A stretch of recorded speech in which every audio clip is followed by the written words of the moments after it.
हरे कृष्णा। आप सभी का आपके अपने YouTube चैनल किटकैट स्टोरीज पर बहुत बहुत स्वागत है। पद्म पुराण में एकादशी तिथि को भगवान श्री विष्णु का ही स्वरूप माना गया है।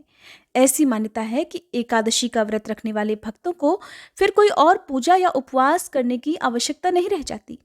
इस व्रत को रखने वाला प्राणी सभी सांसारिक सुखों को भोगता हुआ अंत में भगवान श्री नारायण के धाम वैकुंठ लोक को जाता है। पाप मोचिनी एकादशी, जो कि चैत्र मास के कृष्ण पक्ष की एकादशी है, मनुष्यों के सभी पापों को जलाकर भस्म कर देती है। इस व्रत को करने से सहस्त्र गोदान का फल प्राप्त होता है। ब्रह्महत्या, सोने की चोरी, सुरापान और गुरु पत्नी गमन जैसे महापाप भी इस व्रत को करने से क्षण भर में ही दूर हो जाते हैं। इसलिए यह व्रत बहुत ही पुण्य प्रदान करने वाला है। अगर भक्ति पूर्वक निष्ठा के साथ सात्विक रहते हुए पाप मोचनी एकादशी का व्रत किया जाए तो संसार के स्वामी, संसार के पालनकर्ता श्री हरि संतुष्ट होकर अपने भक्तों के सभी कष्टों का निवारण करते हैं। बड़े बड़े यज्ञों से भगवान श्री हरि को उतनी संतुष्टि नहीं मिलती जितना एकादशी व्रत रखने से मिलती है। इस एकादशी की रात में अपने मन को प्रभु के चरणों में लीन करके रात्रि जागरण करके भगवान श्री हरि के सामने अपने आप को समर्पित करना चाहिए। अगर आप भी एकादशी का उपवास रखते हैं तो आइए अब आपको बताते हैं इस बार साल 2023 में पड़ने वाली पाप मोचनी एकादशी की सही तिथि और पारण के शुभ मुहूर्त के बारे में। क्योंकि कोई भी व्रत हो, यदि उसकी तिथि शुभ मुहूर्त की सही जानकारी ना हो तो ऐसे में रखा गया व्रत अधूरा माना जाता है।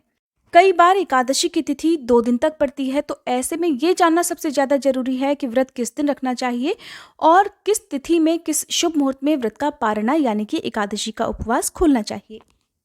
इस बार साल 2023 में 18 मार्च शनिवार के दिन पाप मोचनी एकादशी है और एकादशी का उपवास भी इसी दिन रखा जाएगा।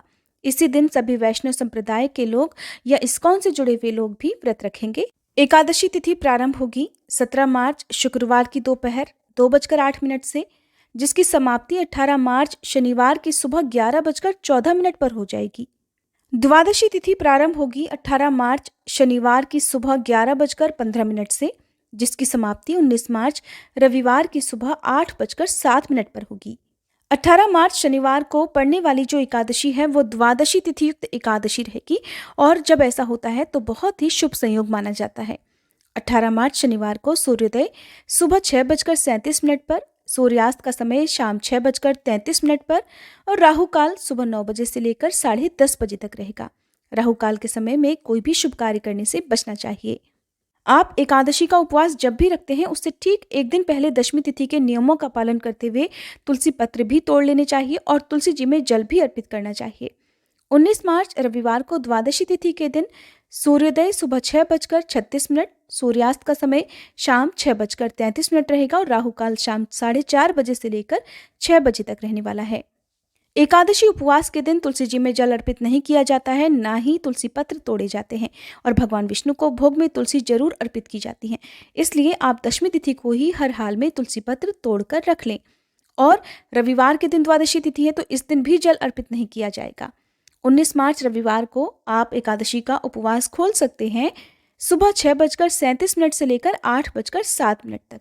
ध्यान रखें कि 8:07 के बाद से त्रयोदशी तिथि प्रारंभ हो जाएगी, इसलिए आप इस समय के अंदर अंदर अपना उपवास हर हाल में खोल लें।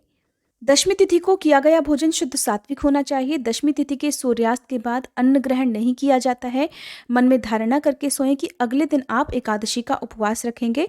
फिर एकादशी के दिन सुबह सूर्योदय से पहले उठकर स्नान करें, भगवान विष्णु के समक्ष बैठकर व्रत का संकल्प लें, पूजा करें और आरती करें, भगवान को भोग लगाएं, व्रत की कथा पढ़ें, सुनें, दिन भर उपवास रखें।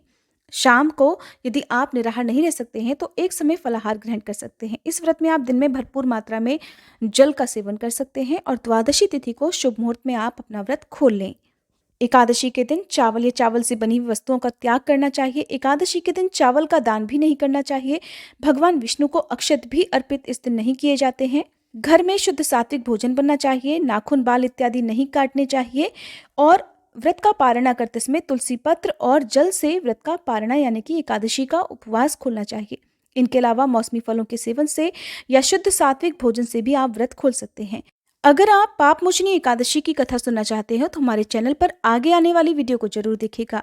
जानकारी पसंद आई हो तो प्लीज वीडियो को लाइक करके चैनल को सब्सक्राइब करना मत भूलिएगा।